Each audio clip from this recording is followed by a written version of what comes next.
Welcome back to Coffee and Tea with CarrieVee. I am CarrieVee, your biggest fan, and this podcast is all things leadership, communication, confidence, clarity, and life.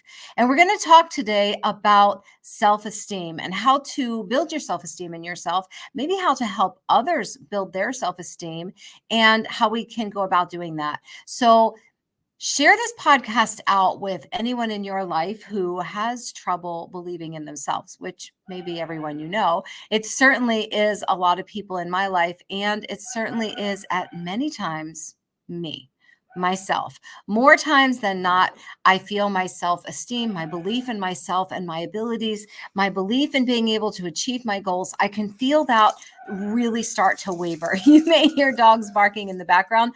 Our puppies turned 1 yesterday, but they are still very much puppies. So if you hear them, just, send your love to Oliver and Princess and focus on the words here. Building self-esteem. When someone has a low self-esteem and you are trying to help them build that self-esteem, whether it is you or someone that in your life that you love, and you just want to be able to take them and say, but you are capable of so much more than you give yourself credit for. Maybe you need to say that to yourself. But when that is happening, we need to meet that with empathy, with patience, with understanding. We want to be able to point out the strengths and the successes that we see in that person. It's much easier to point those strengths and successes out in others than it is in ourselves, but we need to point them out to ourselves as well. Easier than it sounds? Maybe. But with simple steps that we can follow, I believe that we can help build the self-esteem of everyone around us that we love and ourselves. We can start building up that self-esteem, because here's the truth. You can have all the goals in the world. You can have all the tools to meet all the goals that you have. But until you truly believe in your ability and in your worth to achieve those goals, your self-esteem will stay tanked, and your ability to meet those goals will tank.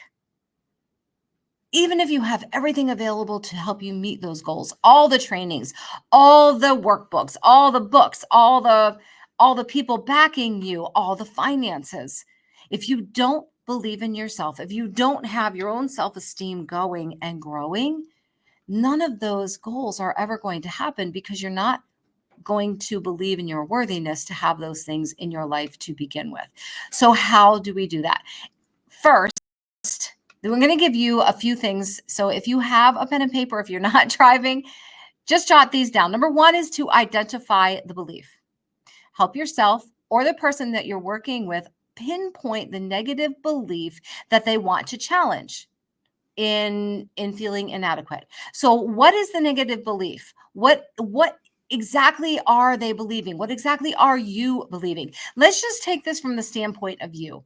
You can extrapolate this out to helping others. Let's just, for the ease of this podcast, let's put it all on you, building your self-esteem. Identify the negative belief that you're holding on to. What is the belief? I'm not smart enough. I'm not good enough. I don't have what it takes. I'm not pretty enough. I'm not thin enough. I'm not old enough. I'm not young enough. I don't have enough experience. I don't read well enough. I don't have a big enough house. I don't drive the right car. What is the negative belief that you are holding on to that is keeping you completely stuck and unable to take the next step forward? Then take that negative belief. And number two, question the evidence. Question the evidence. Examine the evidence that supports the belief, and consider instances when you have succeeded or shown competence, which is going against that belief. Question the evidence. So you have this belief that you're holding on to with everything in you. What is the evidence that supports that belief? Do you have any? Do you have any evidence that actually supports the belief that you're holding on to? Maybe you do, but maybe if you shared that evidence with someone, they would look at it and say, that's not evidence that supports that belief. That's just evidence that makes you human. That's evidence that says that you are willing to try something, even if you fail at it. Even if you fail, you got back up and you're trying again. Or you can get back up and you can try again. Does the evidence truly support the belief? So number one is examine that belief. And number two is to question the evidence about that belief. Like, are you truly believing something that has absolutely no evidence behind it? That is probably the case very strongly. Very, very strongly. A lot of times we develop this belief system in our head and we have no proof to back it up. I used to believe that I was a one-hit wonder. Like, for example, I'm trying to stop using that word like, oh, it got to be a habit. For example, if I won a vocal competition, I never wanted to compete again because I would never be able to do it again. If I won a speaking competition, I would never want to do it again because I obviously couldn't come up with a second great speech. I believed that about myself for all of my life, from when I can remember, junior high on. And I'm in the end of my 5th decade. So a long time. I have believed that I can only do things once. Do I have any evidence that supports that? No, none at all.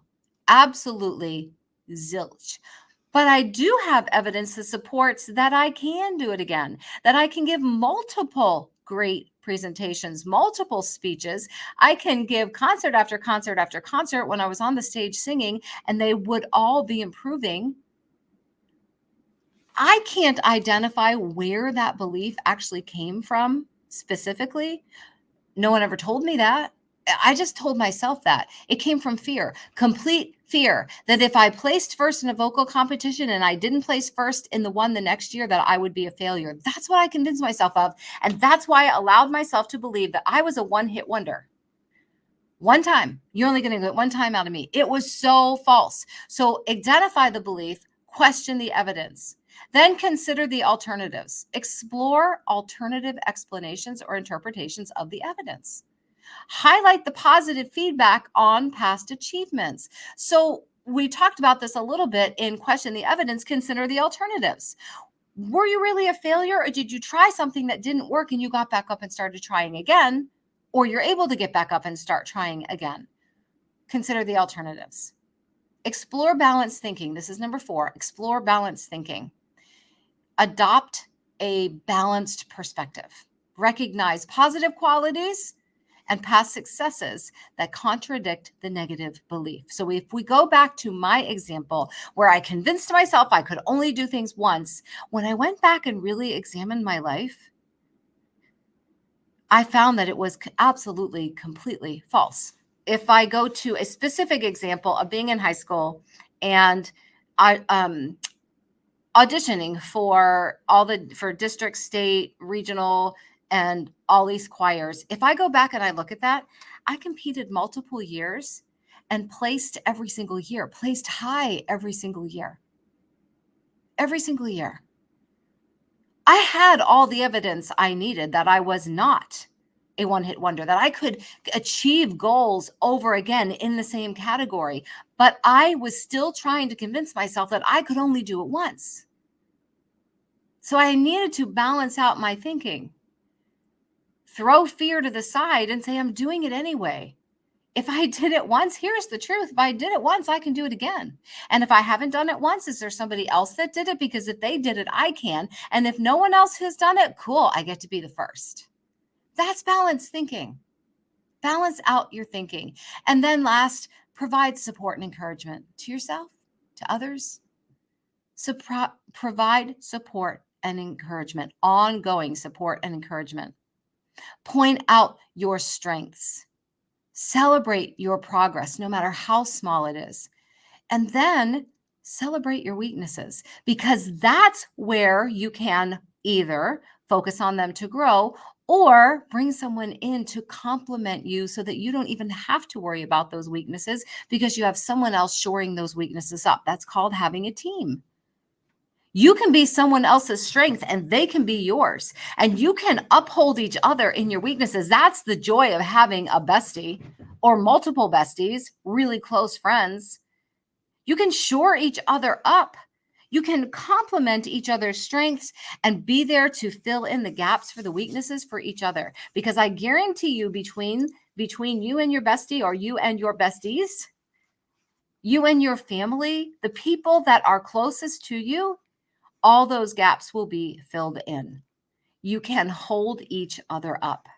Identify the belief, question the evidence, consider alternatives, balance thinking, and then provide support and encouragement.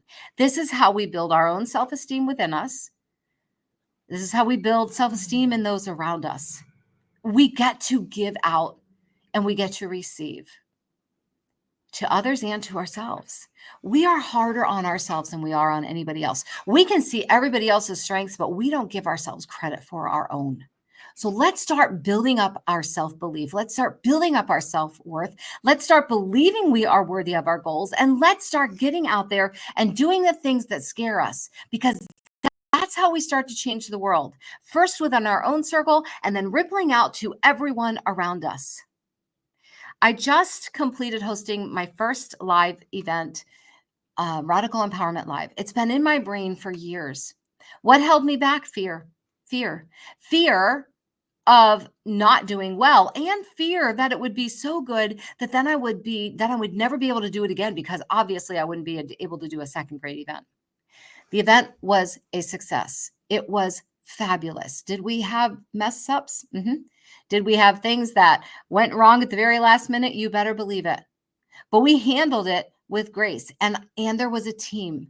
So when I started feeling like, I don't think I can do this, my team would come in and hold me up, because the things that I'm not good at, I had a team that was behind me saying, we can do this together. I'm forever thankful for them. And they felt the same way. They didn't want to do other things that I was doing. And it all came together to create this fabulous event. Our self-esteem, all of our self-esteems grew, and we became stronger because we went forward and exhorted each other. We believed in each other. We held each other up. We filled in the gaps for each other. And when beliefs started coming in that we can't do this, we proved to each other, yes, you can, because look at what you have done in the past. This is how we build our self-esteem and the self-esteem of those around us. And it is crucial, so that when you get to the end of your life, you're not wishing that you had done something differently, but you are saying, I lived a great life. Your journal prompt today is, what false beliefs are you holding on to? What false beliefs are you holding on to? What is the evidence supports them? And how can you find the alternative, positive belief?